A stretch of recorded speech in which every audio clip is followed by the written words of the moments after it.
Brian Lara used pot plants to work on his placement. John Wright glued his glove to his bat. Sachin Tendulkar dug up practice pitches. Tatenda Taibu cut the top off his bat. Claire Taylor used a hockey grip. Steve Smith was from tennis. Dean Jones would call phantom runs. And Victor Trumper turned the nets into a war zone to survive. The best batters in the world do whatever they have to make runs. We have told their stories in our new book, The Art of Batting.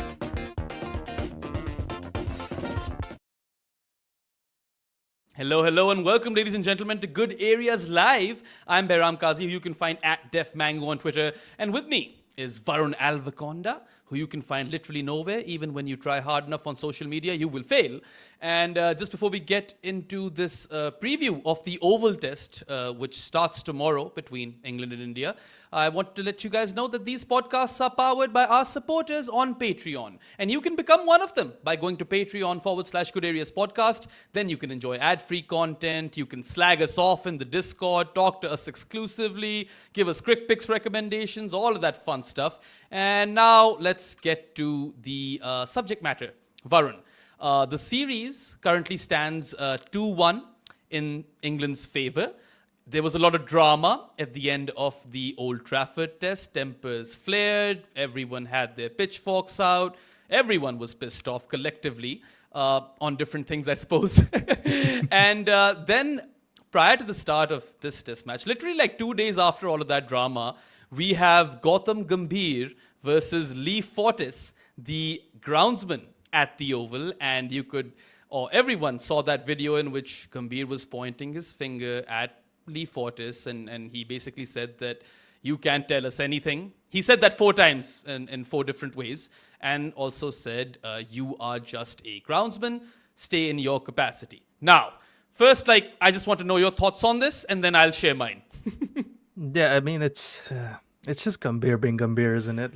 Yeah. I don't know what I assume that they were trading probably too close to the pitch, and the groundsman probably needed more space. I'm assuming is the context. So he's probably I think he was probably well within his rights to tell Gambhir and the team to just stay further away. I'm assuming, and then I think Gambhir and being Gambhir, I think it's yes. I mean, not surprised. I think it's how I put it.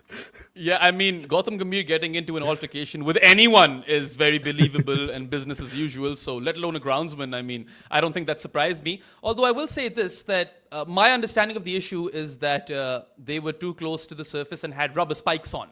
And that was basically the issue. So, I mean, rather than telling the guy off, you could have just gone on and changed your shoes. That could have worked, Gothi. But, of course, he has this great ability, Gambhir, to divert all of that negative press that had been surrounding England all onto himself in a jiffy. And I don't think anyone can do that better than Gambhir, being the sort of bloke that he is. And there is the whole classism issue over here. And Varun, I mean, I know you've lived a lot of your life in England, but you traveled to India a fair bit. I have lived 11 years in Canada, but I have lived the majority of my life in Pakistan and continue to do so currently. And I have noticed this about our subcontinent culture, that there is this superiority complex that people have over others who work in professions which they don't deem respectful enough. And if you compare that to Canada, at least in my experience, I saw how people spoke to janitors with a lot of respect. And when Gambhir says, you are just a groundsman, it does reek of classism, and that I feel is a regional issue over here, maybe even a post-colonial hangover, if you will. And I feel like all the slander that he's copping for that is justified. Yeah, I think it's, as you said, there is a bit of a class issue at times, I do think, in the subcontinent. I assume India's Pakistan are quite a bit similar in that sense. Yeah. I think you almost separate the white collar stuff and the blue collar stuff quite distinctly. Whether it blends a lot more here in a way. I don't think it does there. I think that's fair. I also don't particularly pay attention to this, so I don't really care as much as so it's one of those type of things where I don't feel that strongly about it. I think Gambhir is just being Gambhir. I think it's his classism is independent of him. I think a board soul has an interesting point. He's very wrong on your part to judge Gambhir. The groundsman has a history of picking fights with the distincting, as opposed to Gambhir as a peace-loving man. Is my counter argument to that. So Right. I know that Gambhir is a certain kind of individual who probably cannot manage a smile. His facial muscles aren't capable of pulling off a smile. That said, what Abodh Soul has brought up over here with the groundsman having issues with other visiting teams, I think that would have been a valid point. And Gautam Gambhir might even have had a case had he conducted himself in a civil manner. But when he goes on to call him just a groundsman, I think he completely loses the battle. And now you've got all sorts of media outlets reporting on this. Honestly, this Anderson Tendulkar Trophy has had more non-cricket related things flare up as opposed to cricket related things, which literally has been the story of the series. And to me, personally, if you ask me, I can even go on and spot the nuance in this situation. But the fact that he's gone on and degraded someone for their profession, that cannot be justified. You cannot defend that. So he completely loses the battle over here. My uncle came up with a random conspiracy theory. He said that England had a lot of heat on them, so maybe they set him up. And I said, hypothetically, even if I believe you, that they set Gambhir up with the cameras and everything, and then the interview that Lee Fortis gave later, which makes him look like a really decent bloke, right? Hypothetically, let's believe that they did set him up, right? Even then, Gambhir has only hurt himself. You know, like I said, he could have gone on and worn different shoes, and none of the other guys reacted to it, right?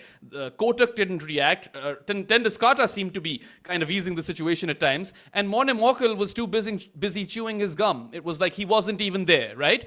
And it's interesting, you know, how we know what level of coverage this series is getting. On one hand, you've got Boria telling everyone what train India's boarding and what time Shubman Gill is taking a dump, with what viscosity and whatnot. So this sort of stuff does kind of, you know, overtake everything else as far as the media is concerned. And it's not a good look for Gautam Gambhir. Yeah, it's very rare to see this stuff happening in England that is in the Ashes. You usually see a lot of the off-field shithousery happen during the Ashes. It's not very often you see that from English media whilst playing India. So that's what surprised the hell out of me. And I'm really annoyed with Gambhir because Gambhir couldn't let India have the moral win for one day. We were so good. It got so bad that Australians were backing India. Do you know how bad? Yeah. And the Australians and Indians were just hated each other just 6 months ago during the BGT, right? And every single Australian fan is just supporting India after that. So it's like, you could let Indian fans have a moral win for one day before all this nonsense happened. Yeah, I mean, look, it literally was 48 hours later that this happened after everyone was hating on Ben Stokes, which I mean, I have my opinions on, which you can look in or hear or listen to in different podcasts that I've done. But then again, you know, I feel like he just can't go a day without the negative press, man. That's just Gautam Gambhir for you. And I mean, he has his own style. He was a politician not too long ago, and that side of him does come out. But anyway, I think we've spoken enough about this. There's one really interesting comment by Bhanu Pratap, though. I want you to bring this up for us over here, where he says that, is this a sort of scenario where you've got a probable racist? Yeah. Yes, that was the one. Where you've got a probable racist versus a possibly classist. So what Gambhir said was very, very clearly classist. I don't think there are any two ways about that. Even if he didn't mean it, the verbiage is classist, right? Mm-hmm. I think we can all agree on that. And over there, on the other hand, you've got Lee Fortis, who is a probable racist. We have no evidence of him being a racist. So when you weigh all of those things up against each other, Gambhir is in the wrong automatically. And then again, this is a groundsman who, when he says you are, you know, not in your place to tell us anything, he's the guy preparing the pitch. If anything, it is his job, no? So I think the comments are saying that apparently the groundsman said something to the staff, the Raghu. So I don't know. I don't know what's happened there. Again, I'll be honest, dude. I genuinely don't care. Just like something I laughed at because I'm like, okay, of course it's Gautam Gambhir's involved in this. And then I just forgot about it. But then again, it's like, I don't think I think the media they just took it a step too far. I do think it's like popular for the sake of just being. I'm like, why is this popular? What the hell? Like, what's going on here, man? It's like we just had an insane series. How is this the most popular story that's come out of this? Yeah, I mean, that's literally been the story of this series. You've got these weird things which keep popping up and they become the talking points. And I originally had your viewpoint as well. I was like, so big deal, Gambhir fighting a bloke. That happens all the time. But then, of course, I feel like that nuance needs to be pointed out because I am very against this. I see it all around me in Pakistan where, you know, house help is treated poorly. And I always make sure in my own house that I always say thank you, because that's what I've learned from Canada, right? And that's something that we all collectively need to change. So I would even go as further as saying that Gambhir might just be a victim of the environment that he has been brought up in. Although he should take responsibility of this. Don't get me wrong. He was in the wrong. But I feel like this is a regional issue, if you will. And even if Lee Fortis was being a prick, what verbiage was used by Gambhir completely shifts everything. That's my opinion on it. We can move on, Varun. Let's please move on. And before we get into the lineups and injuries and whatnot, I just want to talk about the weather forecast with you. I checked it today, and I saw potential rain on 3 of the 5 days during this test match. Now, I want you to do the same, because weather forecasts differ. And honestly, my experience with weather forecasts has been quite poor. I thought a couple of games in the Pakistan-Bangladesh T20I series would be rained out. None of that happened. I thought that there would be rain at Old Trafford. Did not happen. So I don't even trust me anymore. That's why I'm asking you. Yeah, so from what I can see, so there's supposed to be rain tomorrow at around 1 p.m. Mm-hmm. And on Friday, it's between like 10 and I think 4, it says on Friday. Oh. So that's a sizable chunk if it's true, I think. Uh-huh. So Saturday seems more normal. And then Sunday, I think, again, it's more at like evening time, like 4:30-ish. So potentially, even if Yeah. we do get rain, we should be able to get, let's say, 4 days of play. Probably, I'd assume so. Again, unless if we see an Old Trafford style pitch, then it's going to be a draw regardless of the situation. Yeah, well, of Yeah. course. I mean, Yeah. we're going to get to that. But I really do hope that weather does not interrupt this test match too much, because it's generally been flat tech summer in England. So if we do get a considerable amount of rain, chances are that this could be another draw. And then again, this series has kind of heated up to this point where we want an answer, right? Can India square the series 2-2 and get valuable World Test Championship points and kind of get bragging rights as well, because they didn't lose the last time they toured, right? It was also 2-2. And on the other hand, England would probably really, really want to win the series now, because, they're pretty pissed themselves. Both those sides probably don't want to have dinner with each other at this point, I feel. So I also feel that as spectators and people who are avidly following this series, and also people who are covering it like yourself and myself, we deserve a proper final test match. And here's to hoping that the weather can kind of support us over there. Anyway, coming to the conditions, right? You mentioned to me, Varun, that the Oval seems to be a sort of pitch where the side which wins the toss should be bowling first. I think Now, that's what I've heard. Yeah. Yeah, that's Can you what I've shed more heard. light It's- on that? I can't remember where I heard it. I believe like the last 14 times or something that whoever won the toss just decides to bowl first. I think Sri Lanka won chasing as well, didn't they, last year? So that does Yes. seem to be like I think from when I checked the data, like day 1 seems to be a good day to bat. So I'm a bit confused. It just doesn't break up from what I saw. So maybe that's why I think it's a good chasing place. Interesting. Well, we have seen some visuals off the deck, and it has a very strong tinge of green. A lot of people are currently being fooled into believing that this is going to be a very grassy, seamer-friendly surface. I can tell you this from experience of covering cricket for a good 4 years now, that looks can be deceiving.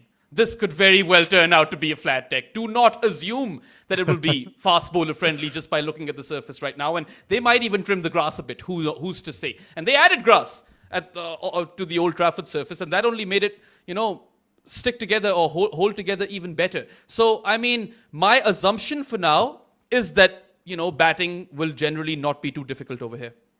Yeah, so London, I don't think has had a lot of sunny days. It's not been like cold like London. Like it's not been. I wouldn't say it's been cold, but like I don't think it's been as sunny as it was like a couple of weeks ago. So I do think there is maybe that does help the pitch. Maybe have some level of spice to it.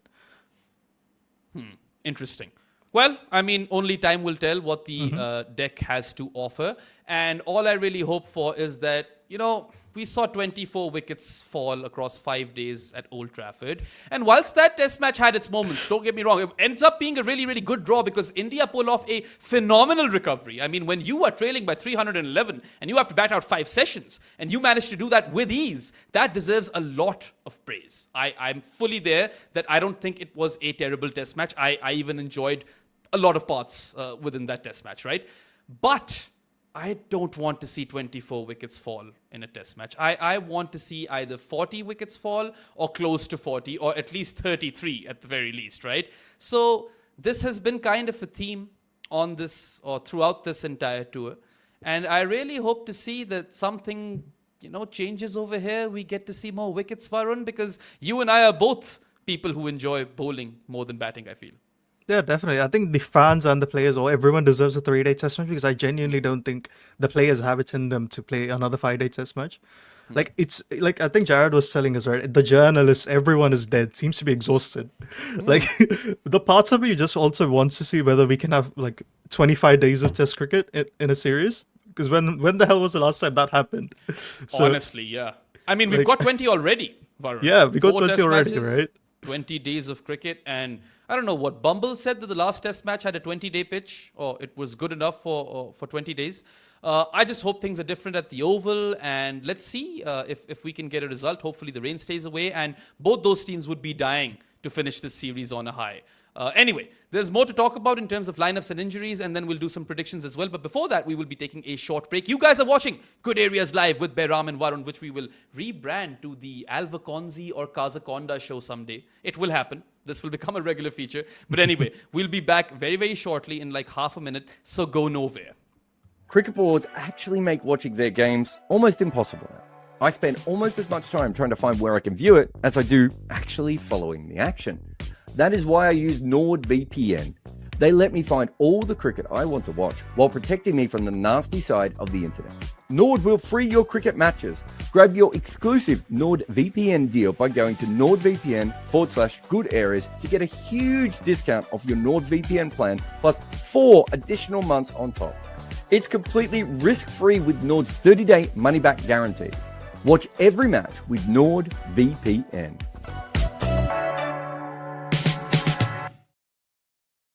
Welcome back to Good Areas Live. You guys are with Behram and Varun. And before we get into the lineups and injuries and whatnot, there's this really fun comment over here that I really want to bring up. It's by Shitman. And those of you who won't understand this, which will be a lot of you, there was a Kimapa show just now. It was live. And I was actually in the comments. I was watching it. And I wanted to ask Robbie a question on what was going through his mind when he bowled that delivery in the famous 2007 World T20 bowl-out game versus Pakistan when he hit the stumps, and whether or not they practiced for it, India, as a unit prior to the tournament. And of course, these things get lost in translation. Jared doesn't know that Krikazi is me. And it didn't get asked, but I had put out a comment that I can't seem to send a super chat. If someone wants to send this on my behalf, I'll give them a shout out on the next live. So, shit man, even though you didn't do that for me, here's your shout out. I appreciate it. Now, let's move on to the injuries and lineups. Let's start with India, Varun. We know for a fact that Rishabh Pant will not feature because he has a broken metatarsal. And Dhruv Jurel is probably going to be, most definitely actually be going to be keeping wicket in his place. Now, as far as it comes to Jasprit Bumrah, we've got some conflicting reports. We were initially told, and this was Cricinfo reporting, that Bumrah will not be playing the 5th test match at the Oval. And now I've heard that Shubman Gill in the press conference has mentioned that they'll make a decision tomorrow. So, do you think he'll play? Yeah, last I heard, I assumed he wasn't going to play. That's what I thought as well. I'm surprised. I think they could play him. I think he has had a few days of break, but honestly, I think it entirely does depend on how he's feeling, isn't it? If he's gonna bowl, if he's not completely fit, I don't see the point in risking him. But maybe the idea is that you just play him, and because you have to go for the win now, right, to draw the series. Yeah. You don't a draw or a loss isn't good enough at this point. Look, both of those blows are big. Let's start off over there, right? Rishabh Pant has had 2 failures all series. Even with a broken toe, he managed to eventually get his 50. And there was that one innings where he manages single digits, and then that 25. And Jofra gave him some trouble, let's be real. But other than that, he was beyond outstanding. I would say that this was really his series as well as many other batters like KL Rahul, Shubman Gill, Jaiswal has had his moments. But Pant is a big miss because he's a disruptor. He comes out there and England are worried that he's going to smash his second ball down the ground and he is just going to score quick runs and he'll throw all of our plans into a spanner. So get well soon, Rishabh Pant. We all love you and we're praying for your speedy recovery. And I mean, you came back from a career-threatening injury, so this is probably a cakewalk for you. Jasprit Bumrah is interesting. There is one angle that, hey, if you risk playing him over here, he might not even be that good, and then you might aggravate his fitness or injuries even further, and he might be out for longer. And I get that. I feel like I'm in that camp as well because I want to see Bumrah play more and more, or at least play for longer.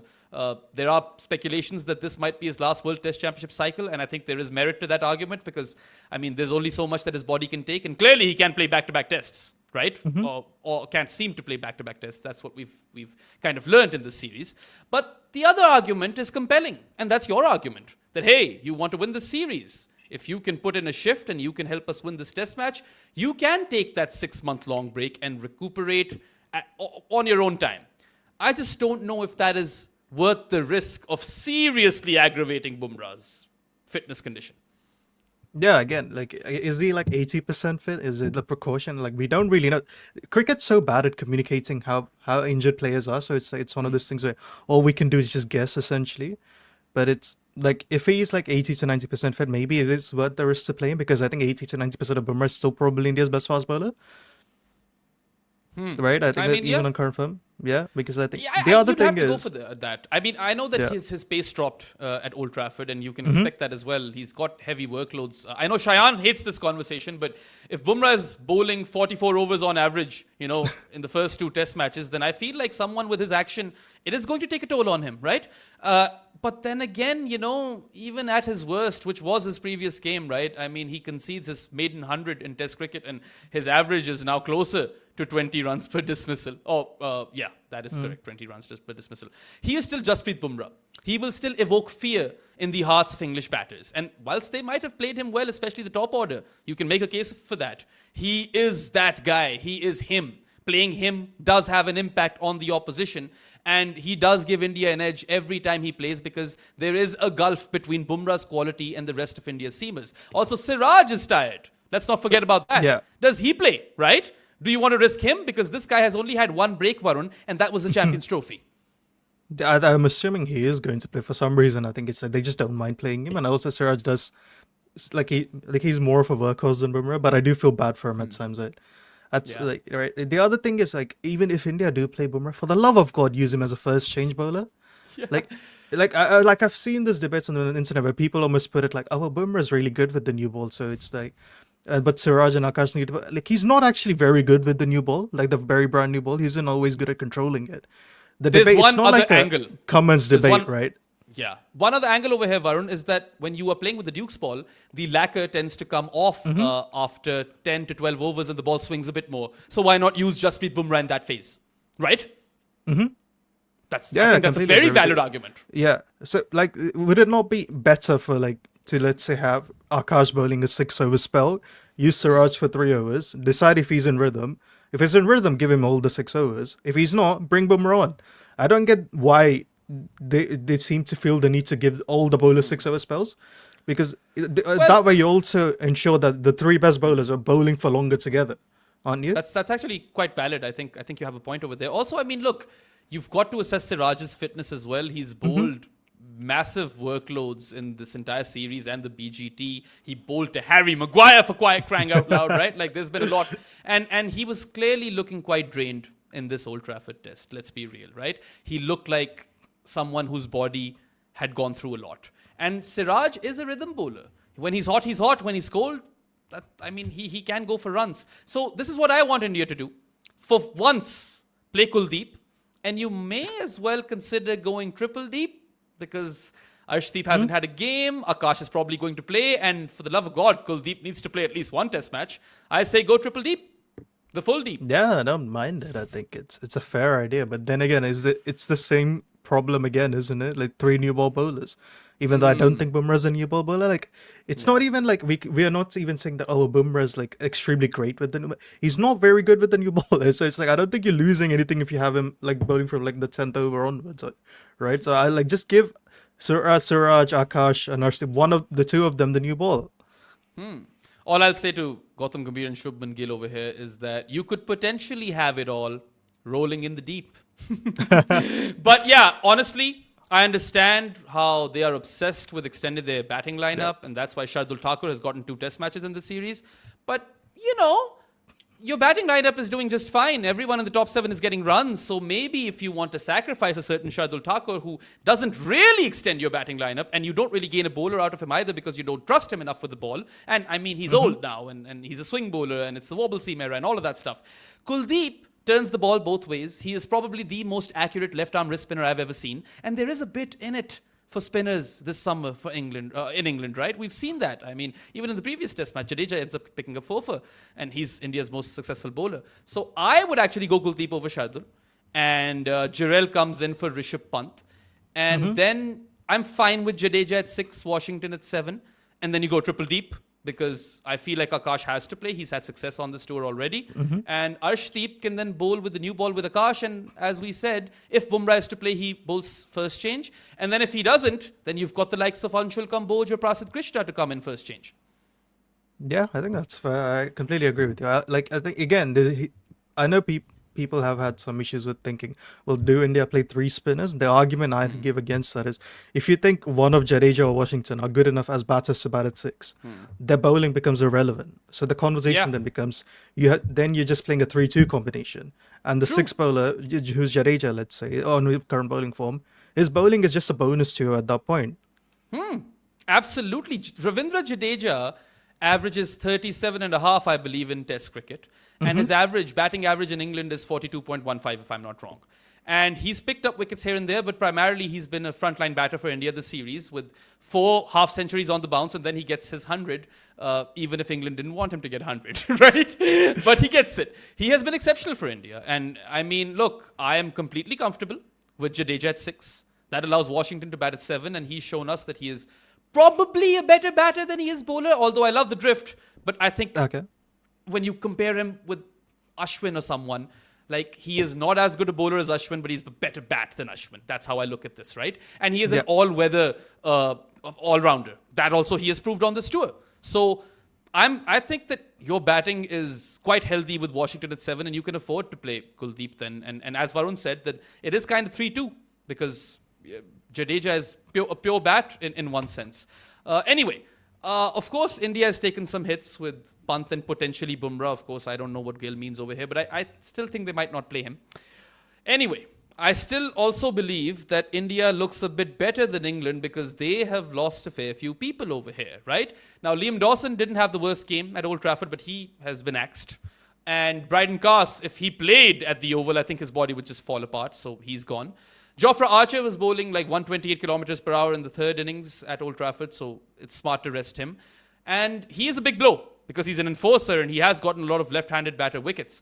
The biggest blow for England is losing their captain, their best bowler in the series, and someone who had found form with the bat in Benjamin Andrew Stokes. And that, I feel like, literally kind of divides their potency by like, I wouldn't say 2, but like 1.5, because Stokes has a lot of magnitude and he brings an impact, and he's literally bowling 10 over spells. So I feel that whilst not a lot separates both of these under-strength teams, India still have an edge and they have the momentum from Old Trafford. Yeah, I completely agree with you. Like, England losing Stokes' bowling is absolutely a big deal, and he just looked like he was getting into good batting form as well. So yeah. Whereas I think he was in terrible batting rhythm, well, like a good few years before that. So they are legitimately losing a proper all-rounder now, right? It's not even like they're losing a bowling all-rounder or a batting all-rounder. So it's a big deal for them. He's been by some distance their best bowler, and you could argue he's been the best bowler of the series as well. Yes, so easily. I guess, so technically in India did achieve what I think India would have wanted, and that's remove Stokes from the chessboard, I guess. And England probably, like, we're assuming they removed Bumrah, because we don't know if Bumrah plays or not. Like, the people that have to suffer is us who have to watch those attacks on the field. But still, I think it's with Jacob Bethel, I think they probably just did a straight swap for Ben with him, I'm guessing. I actually think that because they bring in Jacob Bethel in the Ben Stokes position, they didn't feel that was enough. And that is why you see Jamie Overton in this lineup as well, because now I feel England are probably trying to cover for Stokes by bringing in 2 of those guys, right? Overton is a better bowler than he is batter, but Jacob Bethel, let's be real, his first-class bowling average is not good at all. So you're not getting a lot of spin bowling options. I mean, might as well bring up the super chat by Palish Sasidharan, who says England has 0.75 spinners, so no chance for Kuldeep. Yeah, I mean, those are two different arguments, I feel, because fair. Kuldeep I will still could play. say. But I do see your point of view or your thought process with respect to England, because that is 0.75 spinners. And that's including Joe Root, mind you. You know? So the aggressive move by England probably could have been you move Smith to 6, you put Dawson at 7, Overton at 8, Vokes 9. I already forgot who the attack is. Atkinson at 10. Gus Atkinson and Josh 10. Tonga back. Right. Like that would have probably there's probably something they don't trust in that combination. I don't know why they didn't trust it. So because I think England won 4 seamers. That's why I think 8-11 would always going to be that. Then the choice becomes: would you want Bethel's batting or do you want, let's say, Dawson's bowling? And they preferred Bethel's batting, which is I'm surprised. Which I'm very surprised at. A very radical move would have been to draft Rehan Ahmedin, because he's scored 5 first-class hundreds in this current county championship, and he's 5 behind Adil Rashid, and that guy is taking wickets as well. So that would have been quite an interesting move. They didn't go there. I agree with you. The aggressive option would have been to stick with Dawson, not bring in Bethel, just bring in Overton and kind of, replace Stokes again with 2 guys. But then, I look at Bethel as an impact player, someone who could turn the game, and that's something that Dawson can't do, but Bethel can. And we know that Stokes does that all the time, or with amazing frequency. At least had been doing that for a long time until he got his dip in form, and now he's sort of doing it again. But again, I feel like England's bowling attack, when I look at it right now, I'm not particularly there is no confidence inside of me that thinks that these guys are capable of taking 20 wickets. Like, who's taking the new ball with Chris Vokes, Varun? Is it Gus? Is it Overton? So. Is I it think Josh has to be Tongue? Gus Atkinson, right? I suppose so. Yeah, I don't know what's happening with Reba bowling, but I really hope I think this might be like Moeen Ali trauma that India don't end up giving him a fifer to Bethel. Yeah. They see off all the seamers and just gift Bethel a fifer. I really hope that doesn't happen. You know what? I'm going to have to go there, buddy. I'm going to have to look Jacob Bethel's first-class bowling average, because I remember Jared did this and he kind of killed off the conversation. It's really bad. Well, he's only 21 years of age, so you can. So I think Michael Vaughan might have eventually mentioned this on his podcast. Bethel, I think, if you look at how many balls he's faced this year and how many balls he's bowled, I think it's he's averaging about 2 balls per day. Yeah. So he's barely played any cricket. I've got his numbers up over here. 24 bowling innings in first-class cricket, 12 wickets, an average of 70, a strike rate of 106. So you're not expecting wickets from Jacob Bethel. At best, he could hold up one end, and versus this Indian team, he's probably not even doing that. They're using their feet and they're smashing him to different parts of the park. So, I mean, it's a radical call. They've obviously thought to themselves that they don't need a spinner for these conditions and they want 4 seamers. Jamie Overton can crank it up at times, but do I look at him as someone who can terrorize India? Not really. Gus Atkinson, coming back from injury, wasn't in great form, even though he had a splendid English summer last year. And he was scoring tons at Lords and taking fifers and teners. Yeah, he was doing cricket bingo, wasn't he? That's what he was doing. Was. He's basically etched his name on the Lords honours board 3 different times. Yeah, I think he got 105 wicket haul in the match before Ben Stokes did for England. That's just so stupid. It is very stupid. But yeah, Gus has that, I don't know, scrambled seam delivery that was, bearing fruit for him last summer, but that was the West Indies. This is India. This is an inform India. Everyone scored runs. Even Sai Sudarshan has scored 61 now. So I feel like India have a slight edge over here, even if Bumrah doesn't play. Because when I look at that England bowling attack, I'm like, yeah, who's getting the wickets over here, right? Chris Vokes is also probably really, really tired by now. Yeah. So it's interesting. Plus, you've got Ollie Pope as captain. Let's not forget. And he's no Ben Stokes. So he's going to be doing things differently. It's looking interesting, and if we come to predictions, I'll come to you next. I want to give mine first. I'm actually going India, and the series will be square at the end, 2-2.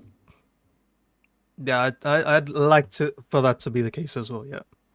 Well, you'd like for that to be the case, Varun, but what's your prediction?